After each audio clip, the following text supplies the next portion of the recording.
আসসালামু আলাইকুম। চতুর্থ শ্রেণীর শিক্ষার্থী বন্ধুরা, তোমাদের 2026 সালের গণিত বইয়ের অধ্যায় 2 পৃষ্ঠা 40-এর যে প্রশ্নের অঙ্কগুলো ছিল, আমরা সেগুলো এর আগে 9 পর্যন্ত সমাধান করেছিলাম। আজকে আমরা সমাধান করব 10 থেকে। তো 10 নম্বর প্রশ্নটি আছে, শিমুল অপেক্ষা শ্যামলের 490 টাকা বেশি আছে, সৈকত অপেক্ষা শিমুলের 502 টাকা কম আছে, সৈকতের কাছে 980 টাকা আছে। শিমুল ও শ্যামলের কাছে কত টাকা আছে? তিনজনের একত্রে মোট কত টাকা আছে? সো এখানে কিন্তু আমাদের দুইটা প্রশ্ন করেছে মানে উত্তরও দুইটা দিতে হবে। যাই হোক, প্রথমে এই অঙ্কটা কিন্তু আমরা উদাহরণে এই অঙ্কটার টাইপের কিন্তু একটা অঙ্ক ছিল, ওই যে পোনা মাছের অঙ্ক, সেটা আর এটা কিন্তু সেম অঙ্ক। তো এইখানে আমাদের দেখো, এই যে শিমুল অপেক্ষা শ্যামলের 490 টাকা বেশি আছে, এখানে কিন্তু কারো টাকাটাই এক্স্যাক্টলি দেওয়া নাই। সো এখান থেকে আমরা কোনো কাজে লাগাতে পারবো না। এরপরে সৈকত অপেক্ষা শিমুলের 502 টাকা কম আছে, এখানে কিন্তু কারো টাকাটা দেওয়া নেই। এরপরে দেওয়া আছে কি, সৈকতের কাছে 980 টাকা আছে, তার মানে সরাসরি টাকা আছে কার? সৈকতের। তার মানে এই টাকাটা দিয়ে আমরা সমাধান স্টার্ট করব। তাহলে লিখবো সৈকতের আছে, দেখো সরাসরি সৈকতের টাকাটাই আছে, সো আমরা সৈকতের টাকাটাই প্রথমে উঠাবো। এখন সৈকতের সাথে কার টাকার সম্পর্ক খেয়াল করো, এখানে শিমুল আর শ্যামল আছে, সো এই টাকাটা আমরা এখন লিখবো না। সৈকত অপেক্ষা শিমুলে এত টাকা কম আছে, এই যে সৈকত, তাহলে এই লাইনটা আমরা এখানে তুলবো, সৈকত অপেক্ষা শিমুলের কম আছে। দেখো সৈকত অপেক্ষা শিমুলের কম আছে কত টাকা? 502 টাকা।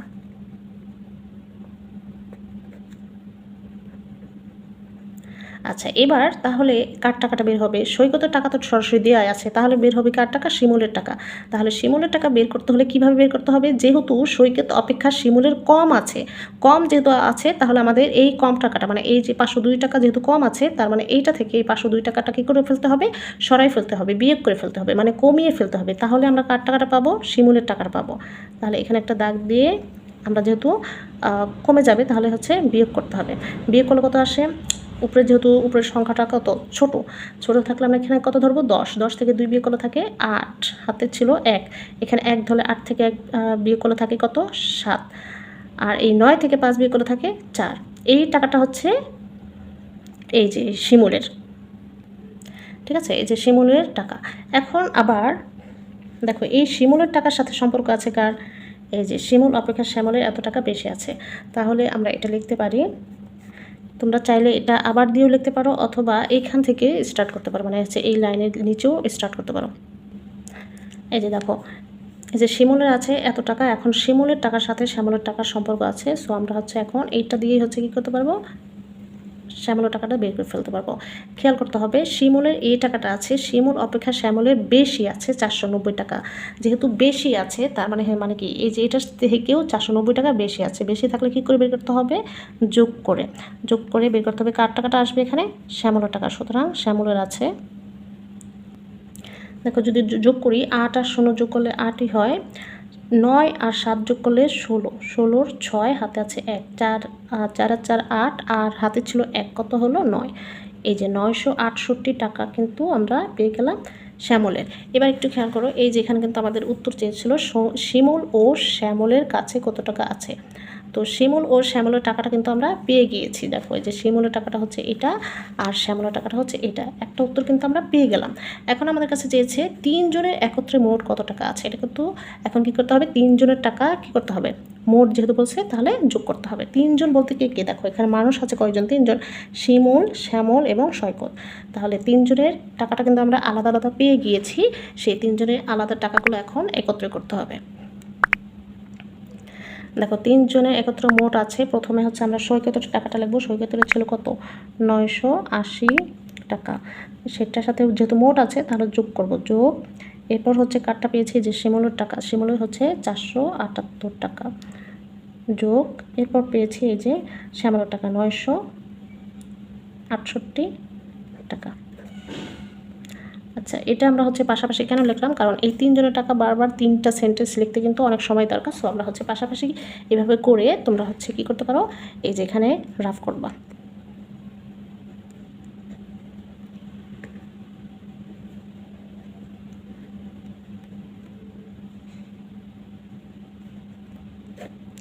আট 8 16, আর 0 16 6, হাতে আছে 1, 6 আর 1 7, 7 7 14, 14 আর 8 22-এর 2 হাতে আছে 2, 9-এর 1 2, 9 আর 2 হচ্ছে 11, 11 আর 4 হচ্ছে 15, 15 আর 9 হচ্ছে 24। সো এই যে এই টাকাটা হচ্ছে আমাদের মানে 3 জনের টোটাল হচ্ছে 2426 টাকা। এই যে তোমরা উত্তরটা হচ্ছে এইভাবে লিখবা, শিমুলের এত টাকা, শ্যামলের এত টাকা, তারপর হচ্ছে ক্লোন দিবা, এরপর হচ্ছে মোট 2426 টাকা। That's it. এরপর 11 নম্বরটা দেওয়া আছে, দেখো প্রশ্নটি, জাহিদ সাহেব 2,85,000 টাকা দিয়ে একটি জমি ক্রয় করেন। তিনি জমি রেজিস্ট্রেশন বাবদ 28,500 টাকা এবং গাছ লাগানো বাবদ 9,045 টাকা খরচ করলেন। কিছুদিন পর তিনি জমিটি 4,10,675 টাকায় বিক্রি করলেন। তার কত টাকা লাভ হবে? আচ্ছা, প্রথমে এখানে যেহেতু লাভের কথাটা বলেছে, যেহেতু সে বিক্রি করে দিয়েছে, তাহলে প্রথমে আমাদের খেয়াল করতে বুঝতে হবে যে তার জমিতে টোটাল কত টাকা খরচ হয়েছে। জমি কেনা, রেজিস্ট্রেশন এবং গাছ লাগানো এগুলো সব মিলিয়ে কত টাকা খরচ হয়েছে, তারপর সেই টোটাল খরচ থেকে আমাদের হচ্ছে সেই যেহেতু লাভ হয়েছে, বিক্রয় মূল্য থেকে আমাদের টোটাল খরচটা বিয়োগ করলে কিন্তু লাভটা পাওয়া যাবে। তাহলে আমাদের হচ্ছে লিখতে হবে জমির মূল্য হচ্ছে 2,85,000, 2,85,000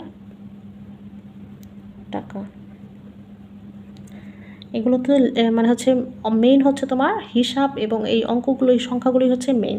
লেখাটা তুমি জাস্ট হচ্ছে কোনো রকম বোঝাতে পারলেই হচ্ছে। এরপর রেজিস্ট্রেশন খরচ হচ্ছে 28,500 টাকা। আচ্ছা, এই লেখাটা এইখান থেকে ফিল আপ করবা, ঠিক আছে?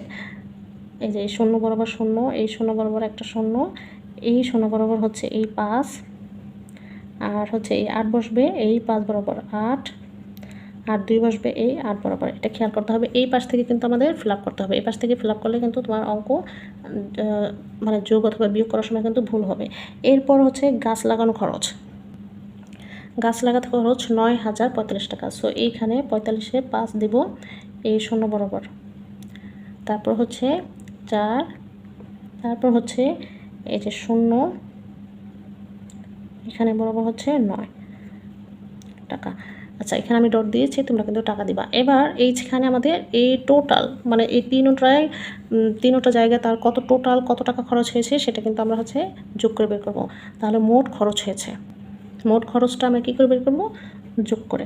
আচ্ছা, 0 0 আর 5 যোগ করলে 5ই হয়, 4 0 0 যোগ করলে 4ই হবে, 0 5 0 যোগ করলে 5, 9 আর 8 কত? 17, 17 আর 5 হচ্ছে 22, 22-এর 2 হাতে আছে 2, 2 আর 2 4, 4 আর 8 হচ্ছে 12, 2 হাতে আছে 1, 2 আর 1 কত? 3। এই যে এই টাকাটা হচ্ছে তার এই জমিটা কিনতে গিয়ে টোটাল খরচ হয়েছে। হ্যাঁ, এই টাকাটা টোটাল খরচ হয়েছে। দেখো এখানে হচ্ছে 3 লাখ আর হচ্ছে বিক্রি করেছে হচ্ছে 4 লাখ সামথিং। তাহলে আমাদের বিক্রয় মূল্যটা অবশ্যই কী হয়েছে? বেশি যেহেতু হয়েছে, তাহলে আমাদের কী করতে হবে? লাভ বের করতে হলে কী করতে হবে? বিয়োগ করতে হবে। জমির বিক্রয় মূল্য হচ্ছে 4,10,675 টাকা, আর হচ্ছে এই যে খরচ, জমির খরচ হচ্ছে, এখানে একটু মোট লিখি, আর এখানে তোমরা কিন্তু জমিরই লিখবা। এই দেখো এখানে কয় ঘর আছে? 5-6 ঘর। সো হচ্ছে আমরা হচ্ছে এই তিনটাই ভরে যাবে। তাহলে 3 একটু বরাবর যার বরাবর লিখবা। এই 5টা হচ্ছে এইখানে, আর হচ্ছে এখানে 4, এখানে হচ্ছে 5 টাকা। যেহেতু লাভ অথবা ক্ষতি যাই হোক না কেন, আমাদের কী করে বের করতে হবে? বিয়োগ করে।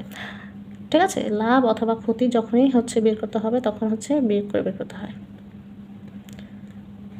দেখো 5-এ 5 বিয়োগ করলে 0, 7 থেকে 4 বিয়োগ করলে 3, 6 থেকে 5 বিয়োগ করলে 1, উপরটা 0 যেহেতু ছোটো 10 ধরতে হবে, 10 থেকে 2 বিয়োগ করলে থাকে কত? 8, হাতে আছে 1, 1 আর 2 হচ্ছে 3, উপরে এটা ধরতে হবে 11, 11 থেকে 3 বিয়োগ করলে থাকে 8, হাতে আছে 1, 3 আর 1 কত? 4, 4 4 0। সো এই যে এখানে আমাদের 88,130 টাকা হচ্ছে তার লাভ হয়েছে। এটাই হচ্ছে আমাদের উত্তর। That's it. ঠিক আছে।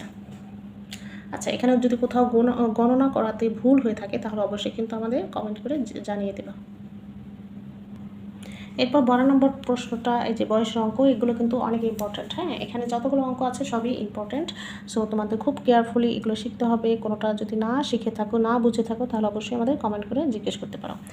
10 বছর আগে বাবা ও ছেলের বয়সের যোগফল ছিল 76 বছর। বর্তমানে বাবার বয়স 66 বছর। 7 বছর পর ছেলের বয়স কত হবে? আচ্ছা, অঙ্কটা কিন্তু খুব ছোট, কিন্তু হচ্ছে এটার ভিতরে কিন্তু কয়েকটা পার্ট আছে। হ্যাঁ, এই যে প্রথমে কি বলেছে, 10 বছর আগে বাবা ও ছেলের বয়সের যোগফল ছিল কত? 76 বছর। আচ্ছা, 10 বছর আগে ছিল 76 বছর, তার মানে হচ্ছে কি 10 বছর পর মানে বর্তমানে, 10 বছর পর মানে হচ্ছে এখন বর্তমান। তাহলে বর্তমানে কি হয়েছে? বয়স অবশ্যই বেড়েছে। যদি আগে 76 বছর থাকে, বর্তমানে অবশ্যই কি হবে? সেই 10 বছর বৃদ্ধি পাবে। বৃদ্ধি পেলে কি করতে হবে? যোগ করতে হবে। তাহলে আমরা লিখব, দেখো এটা লিখলাম, 10 বছর আগে বাবা ও ছেলের বয়সের যোগফল ছিল 76 বছর। তাহলে আমাদের কি করতে হবে? বর্তমান বয়সটা কিন্তু বের করতে হবে। বর্তমানে তাদের বয়সের যোগফল কত সেটা আমাদের বের করতে হবে। সুতরাং বর্তমানে খেয়াল করো, 76 বছর ছিল, আগে ছিল 76 বছর, বর্তমানে কি হয়েছে? অবশ্যই কি হয়েছে? বৃদ্ধি পেয়েছে। যেহেতু এটা আগের বয়স, 10 বছর পর মানে বর্তমানে কি হয়েছে? 10 বছর বেশি হয়েছে। বেশি হলে কি করতে হবে? 10 যোগ করতে হবে। এখানে 76 যোগ 10। এবার একটু খেয়াল করতে হবে, এখানে মানুষ কয়জন? বাবা এবং ছেলে, দুইজন মানুষ। আমাদের বয়স তো হচ্ছে কি, প্রত্যেকেরই বয়স বৃদ্ধি পায়, তাই না?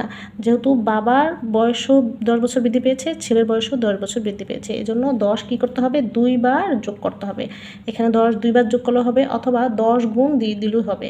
সো আমরা হচ্ছে সহজ পদ্ধতিটাই অবলম্বন করব, 10 2 বার যোগ করব। খেয়াল করতে হবে, এখানে মানুষ যতজন থাকবে, যতজনের বয়সের কথা বলবে ততবার এই জিনিসটা যোগ হবে। যদি এখানে 3 জনের কথা বলতো, তাহলে 10 3 জনে 3 বার যোগ হতো, ঠিক আছে? তাহলে 76 আর 10 কত? 86, 86 আর 10 কত? 96। তাহলে বর্তমানে তাদের বয়সের যোগফল হচ্ছে 96 বছর।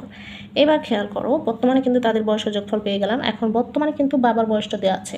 তো এই যে বর্তমান তাদের বয়সের যোগফল থেকে বাবার বয়সটা যদি হচ্ছে বিয়োগ করে ফেলি, তাহলে কিন্তু থেকে যাবে কার বয়স? ছেলের বয়স। বর্তমানে বাবা ছেলে বয়সের যোগফল 96 বছর। বর্তমানে পিতার বয়স, বর্তমানে এই যে এখানে কিন্তু বর্তমান কিন্তু উল্লেখ করে দিতে হবে। বর্তমানে বাবার বয়স কত? 66 বছর। 66 বছর। এই যে দুজনের বয়সের যোগফল থেকে যদি আমরা বাবার বয়সটা যদি যে কোনো যারই বয়স থাকুক কেন, সেই বয়সটা যদি আমরা কী করব? বিয়োগ করে ফেলি, তাহলে অপরজনের বয়সটা থেকে যায়। তাহলে এখানে থাকবে কার বয়স? ছেলের বয়স। সুতরাং বর্তমানে ছেলের বয়স